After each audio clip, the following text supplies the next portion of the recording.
మరి కొన్ని విషయాల మీద చంద్రబాబు నాయుడు గారు కూడా రాష్ట్రం తరపున మిర్చి రైతుల తరపున ఉన్నటువంటి సమస్యలు ప్రస్తావిస్తే అది ఖచ్చితంగా ఇమీడియట్ గా టాప్ ప్రయారిటీ మీద తీసుకుని అవన్నీ కూడా సెటిల్ చేస్తామని చెప్పి కూడా ఆయన హామీ ఇవ్వడం జరిగింది. మరి నిన్ననే ఆయన వేరేగా ఒక మీటింగ్ ఈ రోజు పెడతామని చెప్పి ఇచ్చినటువంటి హామీ ప్రకారం ఈ రోజు ఒక మీటింగ్ పెట్టుకున్నాం. అగ్రికల్చర్ మినిస్ట్రీ తాలూకు అధికారులు నేను కూడా అటెండ్ అయ్యాను. రాష్ట్రం తరపున అచ్చెన్నాయుడు గారు అలాగే అక్కడ ఉన్నటువంటి అగ్రికల్చర్ టీం అందరూ కూడా అటెండ్ అయ్యి మళ్ళీ ఆ సమస్యల మీద ప్రత్యేకంగా చర్చించడం కూడా జరిగింది. అందులో ముఖ్యంగా ప్రొక్యూర్మెంట్ కి సంబంధించి, ఎందుకంటే ఇది ఇమీడియట్ గా స్టార్ట్ అవ్వాలనే ఆలోచనతో చంద్రబాబు నాయుడు గారు నేను రిక్వెస్ట్ చేశారు. మరి దాన్ని సీరియస్ గా తీసుకుని కేంద్ర ప్రభుత్వం అలాగే మంత్రి గారు కూడా దాన్ని ఇమీడియట్ గా చేయిస్తామని చెప్పి హామీ ఇచ్చారు. వీలైనంత త్వరగా కేంద్రం నుంచి కూడా డిఫరెన్స్ ఆఫ్ ప్రైస్ ఏదైతే ఉందో దాన్ని పే చేయడానికి ఏదైతే 25% వరకు వాళ్ళకి MIS minimum market intervention scheme ద్వారా ఉందో దాన్ని పొడిగిస్తూ 75% వరకు కూడా కమిటీ ఆఫ్ మినిస్టర్స్ ద్వారా అప్రూవల్ తీసుకొని 75% వరకు కూడా చేస్తామని చెప్పి స్పష్టంగా హామీ కూడా ఇవ్వడం జరిగింది. అయితే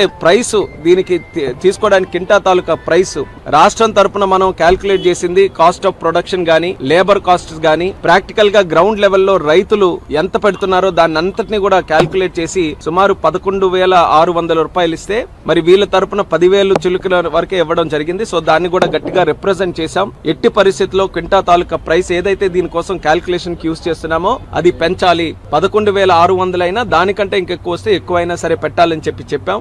ఐకార్ కి సంబంధించినటువంటి అధికారులు కూడా పిలిచారు. వాళ్ళకు కూడా స్పష్టంగా ఇన్స్ట్రక్షన్స్ కూడా మరి మినిస్టర్ గారు ఇచ్చారు. ఎట్టి పరిస్థితుల్లో ఆ ప్రైస్ ని కూడా ఇంప్రూవ్ చేయాలని. సో అది కూడా చాలా పాజిటివ్ గా ఉందని కూడా ఈ సందర్భంగా తెలియజేస్తున్నాం.